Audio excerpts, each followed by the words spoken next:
Hey YouTube! Today we continue our series that takes you from zero to hero as a photographer. And I will explain to you why the DSLR cameras have dominated the photo game for years now. Spoiler alert, simply because you have the possibility to change the lenses. In this video, you will know everything there is to know about them and why they are so important. And if you stay right to the end, I give you everything you need to consider when you want to buy a lens. It will be the teleshopping part of this video.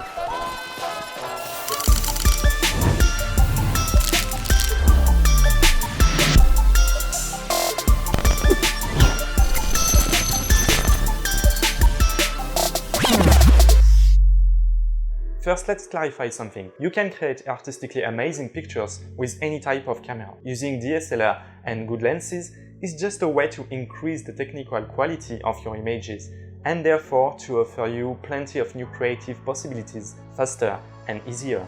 A lens is the same as your eyes. It is used to bend, refract or direct light at a specific place, the sensitive surface of your camera. If the lens concentrates the light too early or exceeds the surface, the image will be blurry. That's what happens in your eyes if you're short-sighted or astigmatic.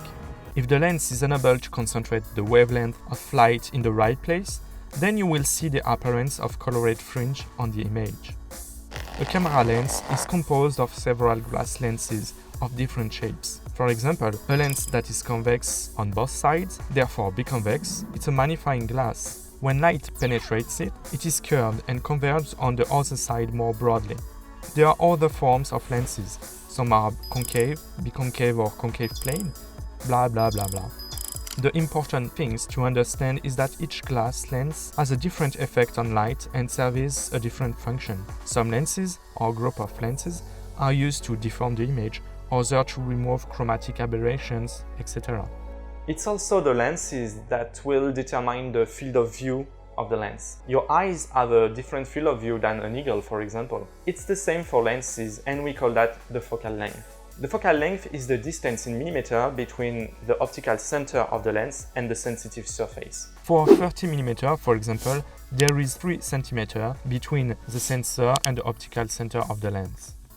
The standard focal length is the one that is supposed to be the closest to human vision. It is approximately equal to the diagonal of the sensitive surface. So, for a full-frame camera with a sensor of 24 by 36 mm, the diagonal is 43 mm, so the standard focal length is approximately 50 mm.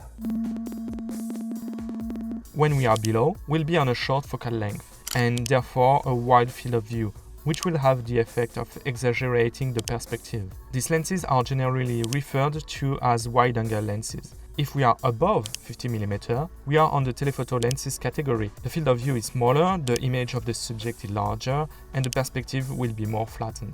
The more your focal length increases, the more your field of view decreases, and therefore the more the magnification effect increases.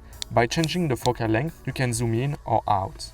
Hey, do you remember the video Understanding How a Camera Works? I told you about the importance of the sensor size on the focal length. If you haven't seen that video, I encourage you to take a look right now. This is what is going on. The light is converged by the glass lenses, which are circular, but your sensor is rectangular.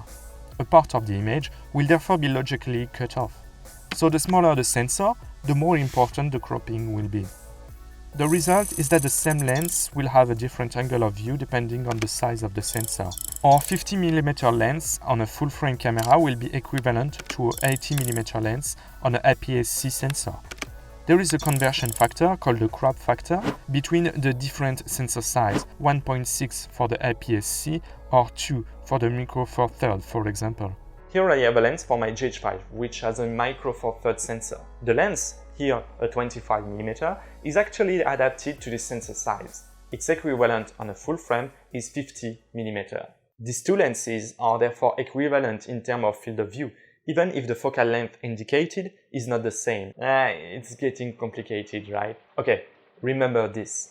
Some lenses are made specifically for certain types of sensor. You have lenses made for full-frame camera, other for APS-C or for Micro Four Thirds. If you try to adapt the wrong lens on a camera, you will have a conversion factor that will either increase the telephoto effect, which can be nice in some cases, but not too nice if you want to enjoy the wide angle.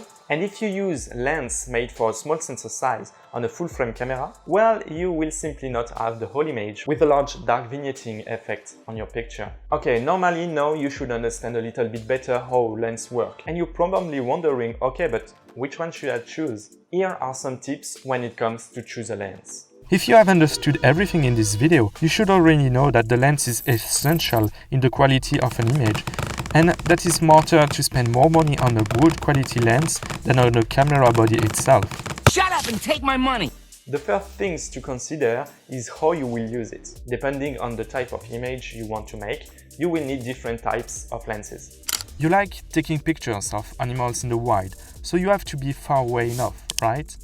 You definitely need a telephoto lens. You do a lot of landscape and you want a wide field of view, you will have to use a wide angle or ultra wide. If you do portraits, the essential 50mm can be completed with an 85mm or even a 100mm. And for now, you notice that I only talk about prime focal length lenses. You know that there are also lenses that can change focal length, zooms. The difference, several years ago, the difference in quality was obvious, and if you wanted to get the maximum sharpness for your images, it was better to avoid zoom lenses. All professionals was only using prime lenses. Today we have made so much progress that zoom lenses are almost as good as the primes. The downside is that they usually open a little less. Do you remember? The iris is located in the lens, and the aperture that can be achieved depends on the camera lens, and in particular on the complexity of the work performed on the glass lenses. For example, here I have a 55mm and here a 28-75mm. I can put this one at 55mm. Both will not have the same focal length, but here is the problem. I can only open at 2.8 with the zoom when I can open at 1.8 with the prime. It's almost 2 steps of difference. It's therefore an element to keep in mind. Yes, zoom lenses will allow you to play with different focal length and adapt to different situations, but in the other hand, they're slower. Remember, a fast lens actually means a bright lens. The more it can open its aperture. If you look at your lens, you can see what the smallest aperture is. On some lenses, you have several numbers. It means the aperture is not constant. The larger possible aperture will not be the same depending on the focal length. For example, on this Panasonic lens, it's a 12-60mm f2.8 f4. It's a lens made for a micro four thirds sensor, so it has a crop factor of 2. Its equivalent in full frame will be 24-120mm, which is pretty awesome. We will cover everything from wide angle to telephoto lens. On the other hand, there are 2 numbers for the aperture. It means it's not constant. If I am at its maximum field of view at 12mm focal length, I could have a maximum aperture of f2.8. If I change to 60mm, I won't be able to go below f4. Among lenses of the same brand, you also have different ranges. For example, for Sony, this baby is part of the G series. The treatment of the lenses inside is more complex. They are more robust and more tropicalized. This is their professional range. For example, Canon offers several versions of their 50mm, between the L version and versions for semi-pro or amateur. So you can imagine that the price is very different. You can also take a look at generic brands that build for several manufacturers, such as Sigma or Tamron, and which are generally cheaper, but not necessarily for cheaper quality. The Sigma Art range of lenses, for example, is really great. Here I have a 28-75mm Tamron. It cost me more than $1,000 less than the Sony equivalent. Yes, the Sony will be slightly better, but for most of my use, you can't spot the difference between the two. Okay, let's summarize all the things to think about when you want to take a lens. Obviously, the budget you have. Which lens is right for your camera? Full size, APS-C, micro four thirds?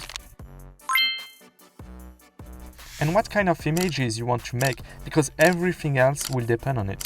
Are you going to need reactivity and therefore to change the focal length quickly? So you should go for a zoom. Or do you prefer a very fast lens, a shallow depth of field, and therefore you have to start with a fixed focal length, a prime lens? So normally, you should now understand how these beautiful puppies work and be able to perfectly choose your next companion. Love you, baby. Next video very soon. Be ready for more practice now. Until that happens, you can subscribe and ring the bell. It will take you only a few seconds. And if you really still have time, comment, like, share this video. I'm sure you know a lot of people around you who would also like to learn photography. See you, mate. Keep on creating. Yes, I'm on my, yes, I'm on my, yes, I am so, I'm on my,